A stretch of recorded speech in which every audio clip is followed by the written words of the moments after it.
নাহমাদুহু ওয়া নুসাল্লি আলা রাসূলিহিল কারীম আম্মা বাদ।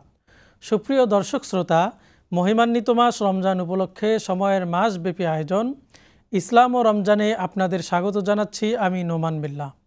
আজ আলোচনা করব রোজা যেভাবে সামাজিক সম্প্রীতি সৃষ্টি করে তা নিয়ে।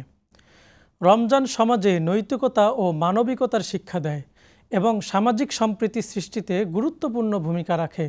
কারণ রমজানে রোজা রাখার ফলে মানুষের মাঝে আল্লাহভীতি, সাম্য, সহনশীলতা, অন্যায় থেকে আত্মরক্ষা, হিংসা, বিদ্বেষ থেকে দূরে থাকার শিক্ষা দেয় ও তা বাস্তব জীবনে প্রয়োগ ঘটায়।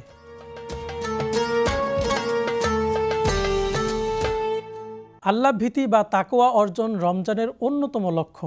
আল্লাহ তাআলা বলেন, হে মুমিনরা, তোমাদের উপর রোজা ফরজ করা হয়েছে যেমন ফরজ করা হয়েছিল তোমাদের পূর্ববর্তীদের উপর, যাতে তোমরা তাকওয়া অর্জন করতে পারো।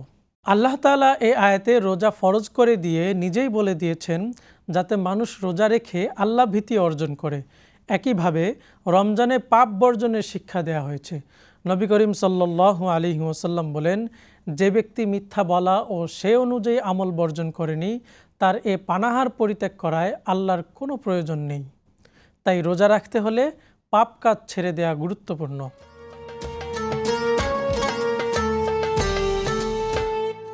রমজান ধনী গরিবের মধ্যে সাম্যের বন্ধন তৈরি করে।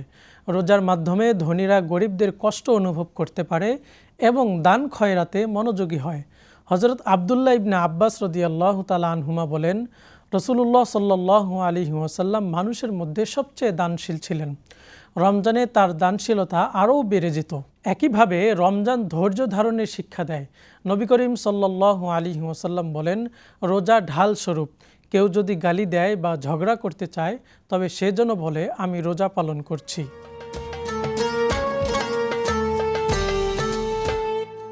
রমজান মানুষকে অন্যায় ও পাপ থেকে দূরে থাকার শিক্ষা দেয়। হযরত মারিয়াম আলাইহিস সালামকে বলা হয়েছিল, মানুষের মধ্যে কাউকে যদি তুমি দেখো তখন বলো, আমি দয়াময়ের উদ্দেশ্যে রোজা তথা মৌনতা অবলম্বনের মানত করেছি। একইভাবে আমাদের যুগে রমজান মাসে মানুষকে অন্যায় থেকে বাঁচায়। এজন্য কাউকে বলতে শোনা যায়, রোজা আছি তাই কিছু বললাম না।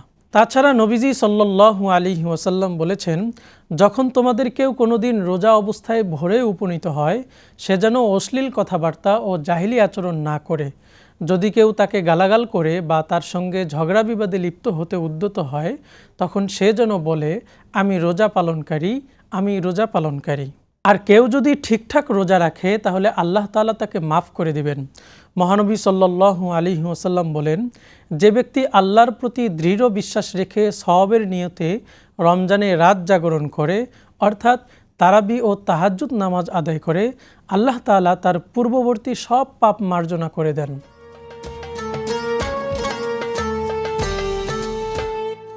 রমজান বিদ্বেষ ও হিংসা দূর করে সমাজে সম্প্রীতি সৃষ্টি করে।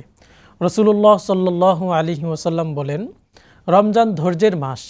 প্রতি মাসে 3 দিন রোজা পালনে অন্তরের ক্রোধ ও বিদ্বেষ দূর হয়। রমজানের মাধ্যমে ব্যক্তি ও সমাজ ফিতনা থেকে বাঁচতে পারে। রাসূলুল্লাহ সাল্লাল্লাহু আলাইহি ওয়াসাল্লাম বলেন, মানুষ নিজের পরিবার পরিজন, ধন সম্পদ, সন্তান সন্ততি, পাড়া প্রতিবেশীদের ব্যাপারে যে ফিতনায় পতিত হয়, নামাজ, রোজা, দান সদকা, আদেশ ও অন্যায়ের নিষেধ তা দূর করে দেয়। রমজানের কল্যাণ পেতে হলে সঠিকভাবে রোজা পালন করা জরুরি। হযরত জাবির রাদিয়াল্লাহু তাআলা আনহু বলেন, তুমি যখন রোজা রাখো তখন যেন তোমার কান, তোমার চোখ, তোমার জিহ্বা মিথ্যা ও হারাম থেকে রোজা রাখে। প্রতিবেশীকে কষ্ট দেয়া ছেড়ে দাও এবং স্থিরতা ও প্রশান্তি বজায় রাখো। তোমার রোজার দিন এবং রোজাহীন দিন যেন সমান না হয়।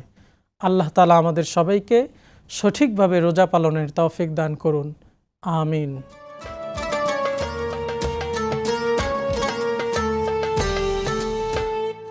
প্রিয় সুধী, রমজানের রোজা সঠিকভাবে পালনের জন্য রমজান সম্পর্কিত গুরুত্বপূর্ণ মাসাইল জানা জরুরি। তাই এ সংক্রান্ত 2টি মাসালা এখানে উপস্থাপন করছি। একজন জানতে চেয়েছেন, আমি 10 দিনের মধ্যে একদিন এতেকাফ আদায় করতে পারিনি, সেটার কাজা আদায় করতে হবে কি? হ্যাঁ, কাজা করতে হবে। যে মসজিদে 5 ওয়াক্ত নামাজ অনুষ্ঠিত হয় সেখানে রোজা সহকারে একদিনের এতেকাফ কাজা আদায় করতে হবে। আরেকজন জানতে চেয়েছেন, একদিনের এতেকাফ ভঙ্গ হলে কি 10 দিনের এতেকাফই ভঙ্গ হয়ে যায়? সুন্নতে মুআক্কাদা এতেকাফকারীর এতেকাফ একদিনের জন্য ভঙ্গ হলেও তার সুন্নত এতেকাফ বাতিল হয়ে যায়। তবে যদি পরে রোজাসহ ওই একদিনের কাজা আদায় করে তাহলে তা যথেষ্ট হবে। প্রিয় দর্শক শ্রোতা, রমজান মাস জুড়ে সময়ের নিয়মিত আয়োজন ইসলাম ও রমজানের সঙ্গে থাকার জন্য সবাইকে ধন্যবাদ। পরবর্তী পর্ব দেখার আমন্ত্রণ জানিয়ে এখানেই শেষ করছি। আসসালামু আলাইকুম ওয়া রাহমাতুল্লাহি ওয়া বারাকাতুহু।